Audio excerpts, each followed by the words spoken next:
If you looked at all the bougainvillea varieties that have been developed, I know it's 50 or more. But not that many different colors.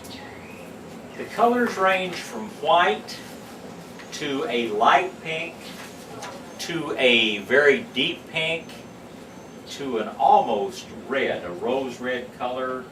There will be an orange color, there will be a light lavender one.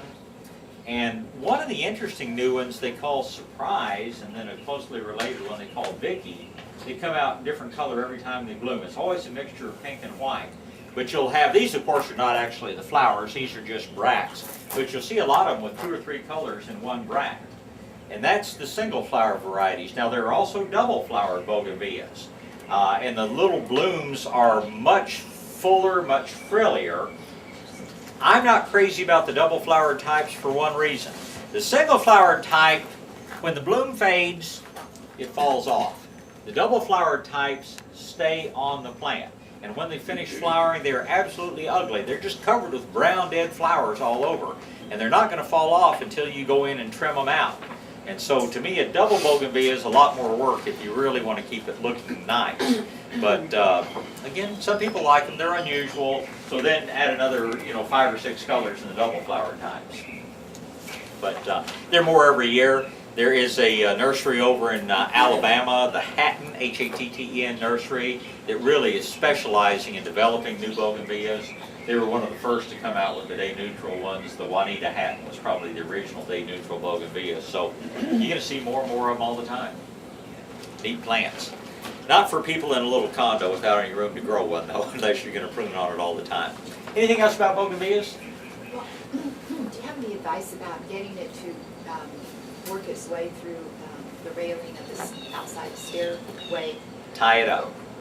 You'll have to, they have no attachment organs. They don't form the little root structures like fig ivy does to stick to something, and they don't make the tendrils that come out and wind around. And the individual vines don't do like this Thunbergia and just naturally wind themselves around one way or the other. You'll have to tie them in place. And then continuously trim it. I've seen it and it's spectacular, but Yep. I'm timid about doing it. Well, and if you look at the people that have done that, they probably have very scarred up hands from getting in there and pruning it all the time. But yeah, it's an ongoing bit of work until you really get them well started. The nice thing is that nowadays you don't have to use that plastic tie to tie it up. There's actually a real good Velcro material that you just cut a strip and bend it around and push it together, which means less holes in the skin. And I've had that Velcro in the vegetable garden using it to stake up pepper plants and things for over a year. So it really does last. But yeah, you're going to have to thread it through and tie it in place And then initially. it won't destroy the paint on the wood. Maybe, There's nothing in the bougainvillea that will damage the paint. just the moisture will, I'm wondering about wood rot. No, it's not going to cause any real problems here, but use a good paint. Paints are getting better and better. They're not holding their colors especially well. I've just repainted my old house and barn, and believe me, I've done a lot of paint research, and there's some real good new paints out that last. Oh, there's one, a new one Sherwin-Williams has come out with. It's got like a lifetime guarantee for one coat. But there's nothing in the bougainvillea that's going to damage the paint or the wood. And you're not going to be watering the top of the plants, you're going to be watering the base. So I wouldn't worry about it. I think it'd be a pretty thing to do. Yes, sir. If you're going to sink this in the ground, do you need to punch additional holes in the pot? That's a great question. If it were a clay pot, I would drill some extra holes in it. In fact, I would do that anyway. But if you look at this thing's got probably 5 or 6 holes around the base, plus a big hole in the bottom. So, no, I think if you made many more holes, you'd defeat the purpose of having it somewhat root bound. And in the same idea, would you trim off the top of your pot to be flush with the ground? It'd look nicer, but the bougainvillea is going to fill out to the point that you're not going to notice. And in my garden, it's probably going to get covered with mulch because we have so little water in the hill country. So, yeah, if you can do it, that's fine, but usually people start doing that until they get 1 or 2 real good holes in the hand from the thorns on there and then decide it wasn't nearly as important to do as they thought. Anything else about bougainvilleas?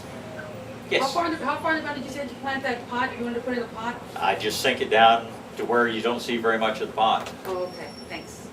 And that, just like I say, that seems to help increase the flowering on them.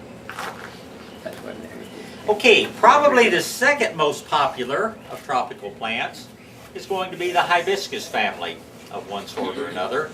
Now, hibiscus come in basically 3 different types. There's the so-called Althea, which is a deciduous shrub, which is actually a hibiscus. There is the mallow type of hibiscus, and they may have round leaves, they may have the highly dissected leaves like this. These freeze to the ground in the winter but come back out. They're extraordinarily cold hardy. The first year we had the nursery open was 1983 when it went to 5 degrees and stayed there. We had some mallows in pots that froze down, of course, but they came right back out the next spring. And I mean, oak trees in pots died that year. So this has to be one of the most cold hardy plants in the world, but expect it to freeze down in the winter months. The third type of hibiscus, and the one that we most commonly consider tropical, are these varieties, which we refer to as Chinese hibiscus, or tropical hibiscus, or Hibiscus chinensis botanically. And they're wonderful tropical plants. They have some good points and they have some bad points. Good news is that they will bloom practically every day of the year if you care for them properly. The bad news is that the flowers only last 1 day. Now maybe in the colder part of the year you might get 2 days out of them, but you're not going to have hibiscus flowers last more than a day in the summer months. They're very interesting in that once that bud is ready to open, you can break it off the plant. You don't even have to put it in water or anything. If you've ever been to a hibiscus show, they take those buds in the morning, they stick a pin through them and stick them to a board or something like that. The flower opens up, stays pretty all day with no water or anything else. So they're an interesting flower, but not much that you can do to make them make the flowers last for a longer period of time. The tropical hibiscus come in a pretty wide range of sizes. Some of them make a little bit more compact plants. Some of them will grow easily 6 to 8 feet in height.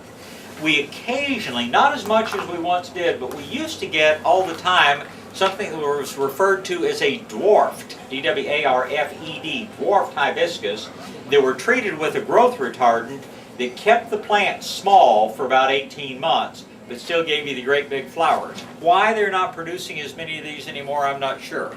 But probably just because they're a little bit more trouble to grow. But after that, they would grow out of the dwarfing effect and make big plants. But all the tropical hibiscus are going to get at a minimum 4 or 5 feet tall. If you don't prune them, they'll probably grow 8 or 9 feet tall. Like the bougainvilleas, there's never a really good time to prune them because anytime you prune, you're going to lose some flowers. Best time to prune is probably early in the spring, so that the new growth that comes out will be real compact, real bushy. And the single flowered types are best about blooming year round. The double flowered types, which have more than one row of petals, the one disadvantage to the doubles, and some of them are really full, is in the early part of the spring they tend to drop their buds. And we see this all the time. The bud looks just like it's been cut off, and everybody comes in and says, something's chopping off the buds on my hibiscus, because you just have all these buds just lying around unopened underneath the plant. That's weather related. It has nothing to do with bugs or anything else. So if you have the doubles, just realize that when the nights are cold, they're going to drop a lot of their buds. Once it warms up, about now, they tend to open the blooms real well. The single flower types rarely drop buds, and they're just going to bloom virtually all the time. Hibiscus are not very forgiving if you allow them to get too dry. If you allow them to dry out, you'll have yellow leaves, and even when you go back to watering them correctly, they punish you. They'll go on dropping yellow leaves for another 6 weeks, just to remind you not to let them get dry again. So if you're growing them in a pot especially, be sure that you're